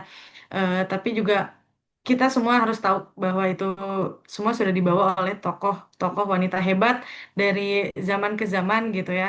Eh, dan pendapat-pendapat tersebut juga sudah dikuatkan oleh tokoh-tokoh perempuan hebat yang ada di buku seperti itu. Nah, ini ada juga pertanyaan atau meminta pendapat gitu ya dari Kak Siti Lestari, Ibu, mengenai kaitannya dengan pernyataan dari Fadlizon yang menganggap bahwa kekerasan 98 menyambung yang tadi berarti ya Bu hanya sebagai rumor.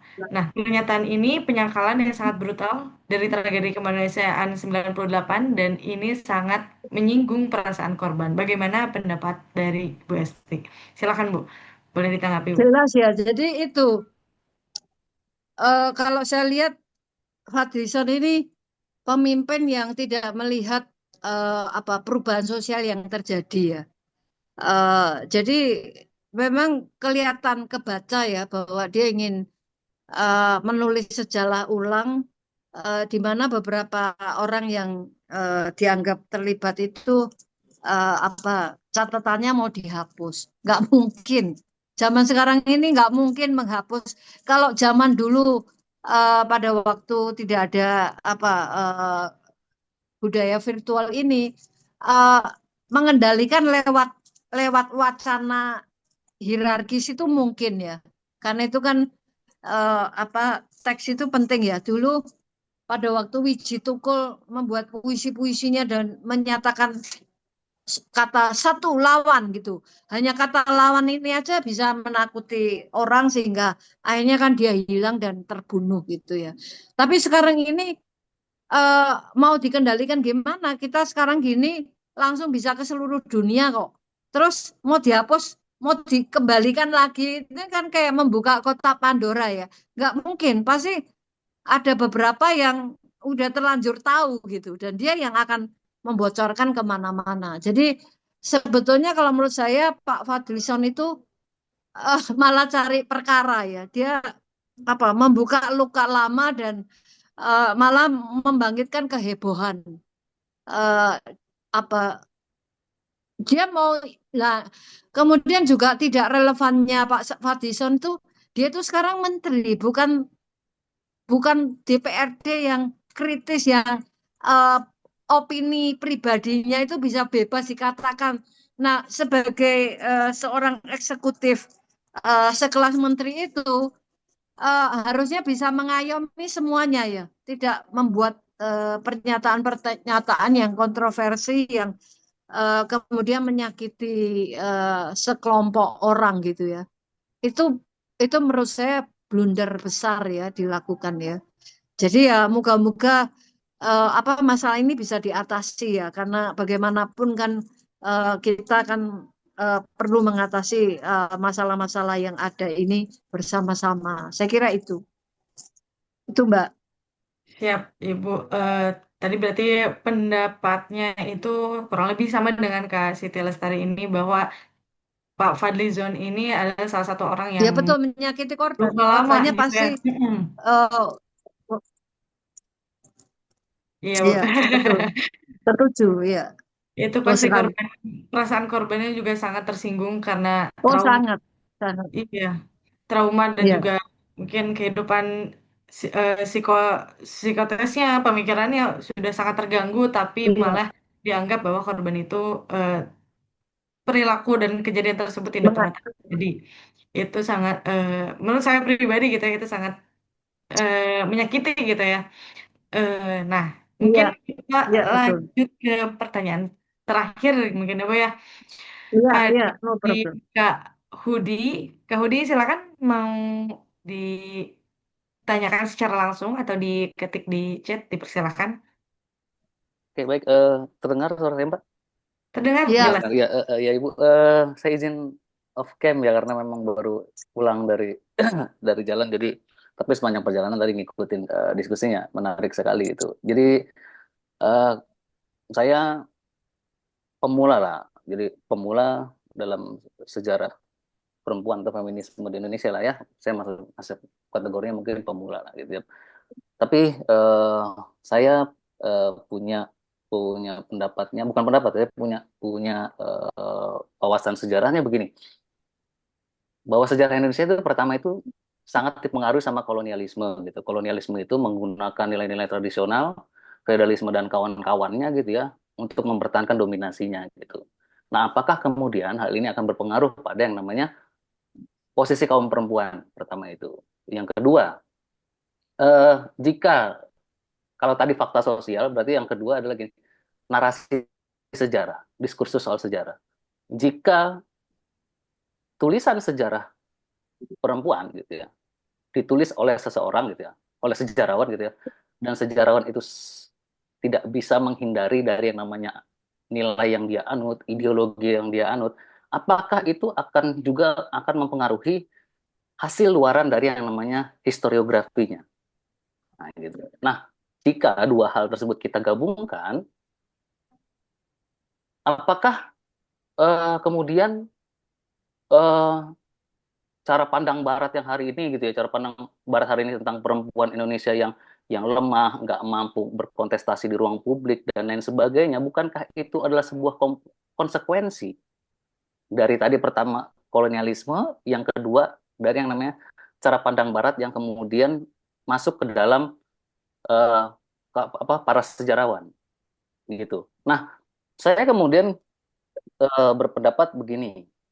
Jadi diskursus mengenai sejarah perempuan ini seharusnya tidak hanya sekedar wacana saja, menunjukkan fakta, menunjukkan dokumen dan lain sebagainya, tetapi lebih kompleks, yaitu harus menyentuh akar dari dimensi ilmu itu sendiri. Ilmu sejarahnya itu sendiri yang harus dibongkar.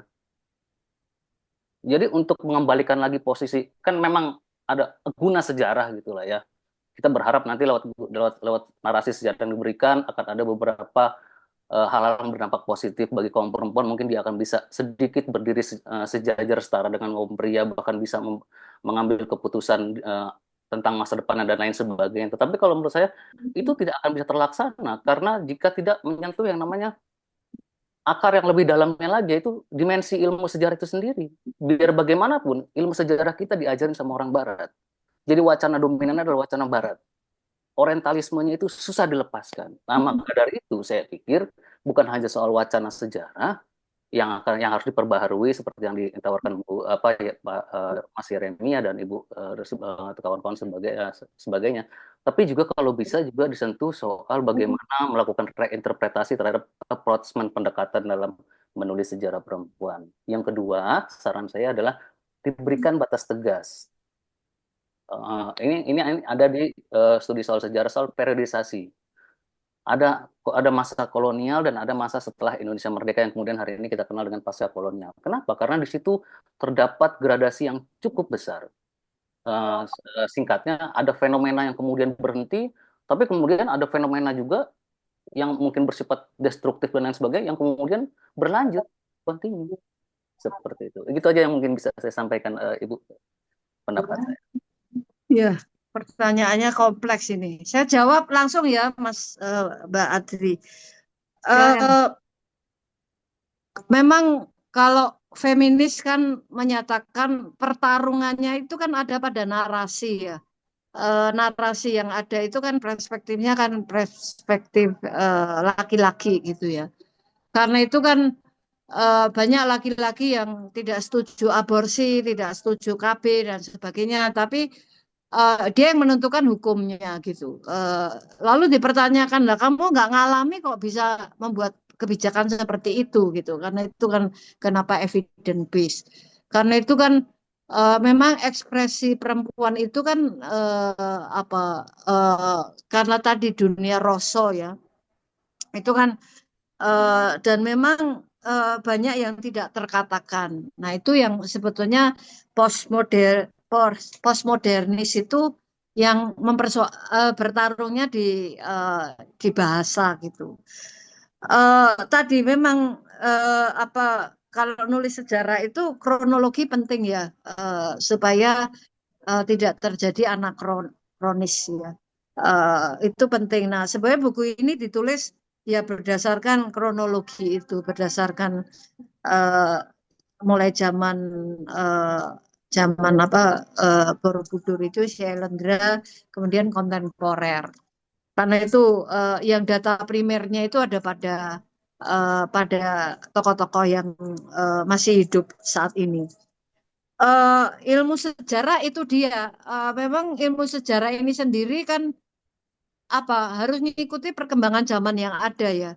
Seperti saya ke Lasem. Kalau mengikuti Barat, dulu kan Kartono ada sejarawan dari UGM yang terkenal itu kan tidak mau menulis babat itu menjadi rujukan untuk menulis sejarah karena itu ditulis subjektif sekali, harus pakai datanya kolonial gitu ya. Tapi kan kemudian yang mulai mendobrak kan Pak Peter Carey, dia menggunakan babat Diponegoro yang kemudian dirujuk ke dokumen di Belanda, triangulasi gitu ya. Itu yang karena saya bukan sejarawan tapi saya belajar untuk menulis sejarah, saya paham di situ. Menurut saya memang perlu, kayaknya PR kalau kaitannya dengan sejarah di Indonesia banyak banget ya. Misalnya tadi, eh, kenapa kok bukan Inggit, kok nggak bisa diajukan pahlawan, tapi hanya Fatmawati. Eh, Prakteknya ada poligami, tapi ini apa prinsip eh, apa non poligami. Nah, itu kan sesuatu yang tidak konsisten. Sebenarnya apa yang kita pakai nilainya gitu. Eh, jadi banyak sekali PR yang kita lakukan gitu. Eh, Salah satu sumbangan dari feminisme itu kan eh, menghidupkan yang namanya transdisiplin. Jadi kalau kita ngomong ilmu-ilmu kan ada, kalau sejarah kan bicara interdisiplin, multidisiplin, dan transdisiplin. Transdisiplin itu adalah memasukkan korban atau narasumber itu ke dalam wacana itu sebagai subjek. Dia punya ruang untuk berbicara. Jadi tidak hanya di kesimpulan apa-apa dibuat oleh peneliti, tapi dia menjadi bagian dari penulisan itu. Itu saya kira jasa itu ya. Jadi saya bergeraknya di sini ya, di ranah transdisiplin, dan ingin membangun satu komunitas epistemik gitu ya. Sehingga apa orang yang kita bahas ini punya ruang untuk bersuara. Nah, kaitannya tadi misalnya kalau kita pakai intuisi di dalam menulis sesuatu itu kan sebetulnya awalnya dari intuisi ya, nggak bisa langsung masuk ke ranah rasional.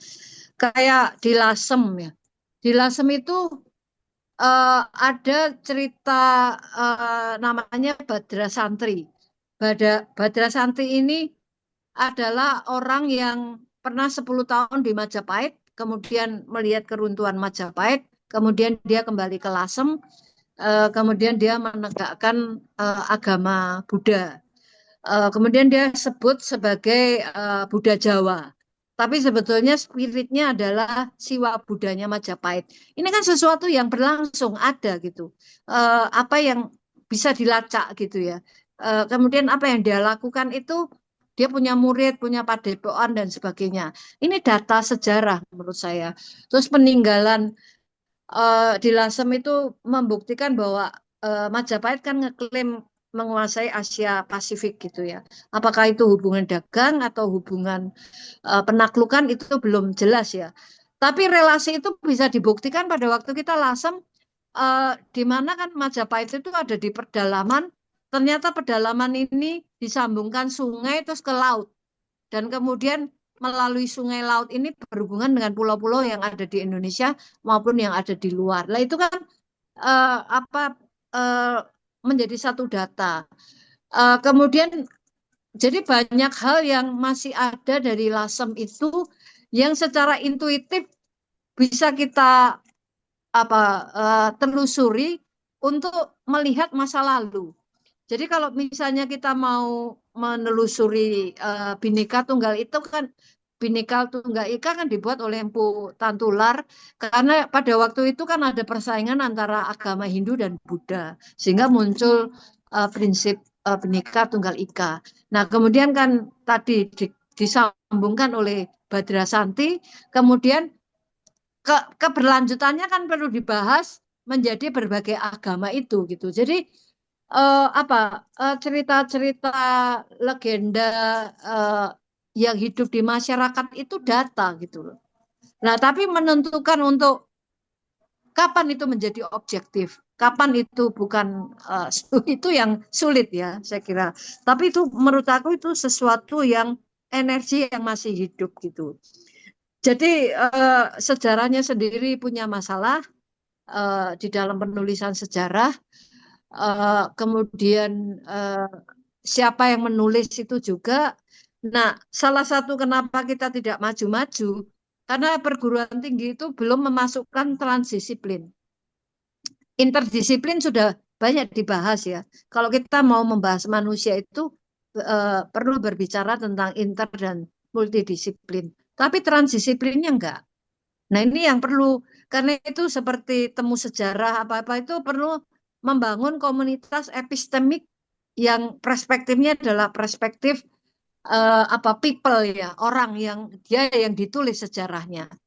Kenapa tidak? Mari kita bahas supaya apa kita bisa data itu bisa didiskusikan, dibahas sehingga kita bisa mendapatkan data yang lebih baik.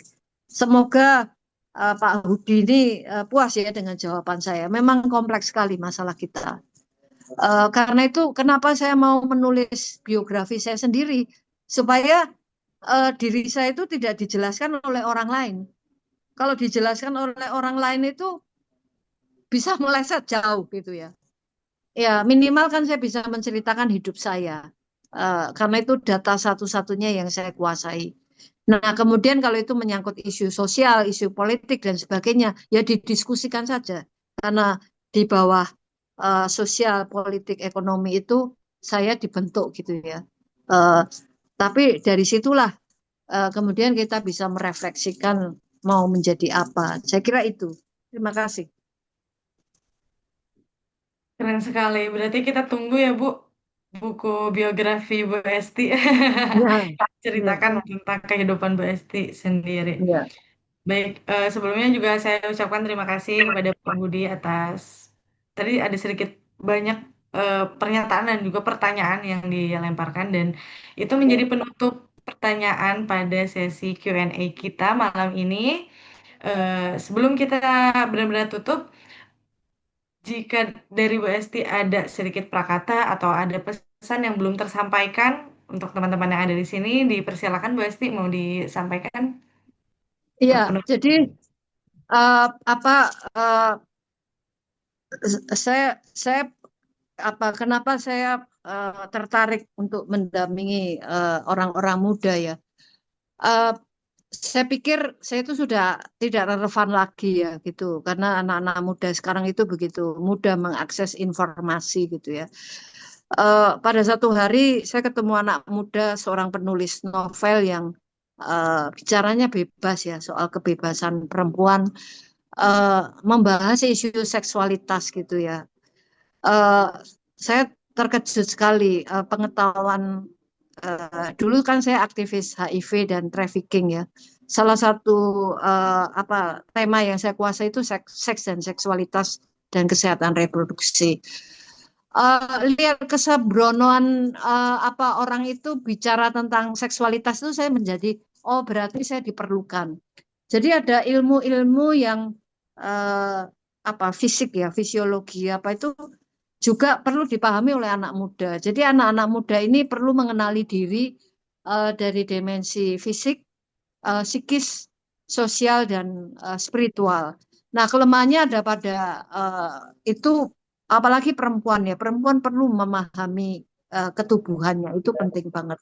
Nah, kemudian yang mulai ditinggal itu dimensi spiritual. Padahal spiritual itu sumber kekuatan kita. Karena itu ya di masa hidup saya sekarang ini saya bersedia Masih, berbagi kenapa refleksi. anjir? Saya kira itu ya. Itu terima kasih saya diundang oleh Temu Sejarah. Terima kasih juga Bu Esti untuk untuk tadi ada sedikit prakata penutupnya dari Bu Esti dan juga saya juga mau banyak-banyak terima kasih kepada teman-teman partisipan yang sudah tadi juga banyak pernyataan, banyak ilmu-ilmu baru yang diberikan dan juga pertanyaan yang memancing ya Bu Esti.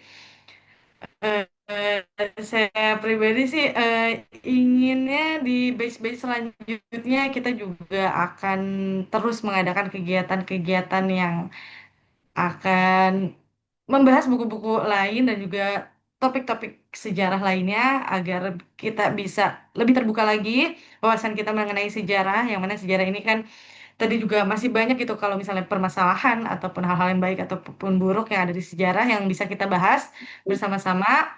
Eh, dari perbincangan tadi juga mengenai perempuan-perempuan yang menggugat, kita juga saya sendiri ada sesuatu yang bisa kita bawa pulang gitu ya dari apa yang dijelaskan atau apa yang dibedah tadi oleh Bu Esti, yaitu mengenai kita gitu sebagai perempuan, sebagai laki-laki, lebih baik jangan menghabiskan waktu dan juga tenaga untuk perang antar kita berdua, Iya. antara kita perempuan dan laki-laki, namun lebih baik kita fokus ke keseimbangan dan juga perkembangan dari kedua belah pihak. Betul ya, Bu ya?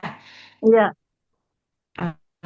Oke, itu salah satu kutipan yang sangat yang bisa kita bawa pulang gitu ya pada malam hari ini yang luar biasa hebatnya dan bisa didapatkan, bisa dibaca juga dari bukunya ya Bu, dari perempuan-perempuan menggugat yang masih bisa dibeli berarti ya Bu pada Iya. saat iya.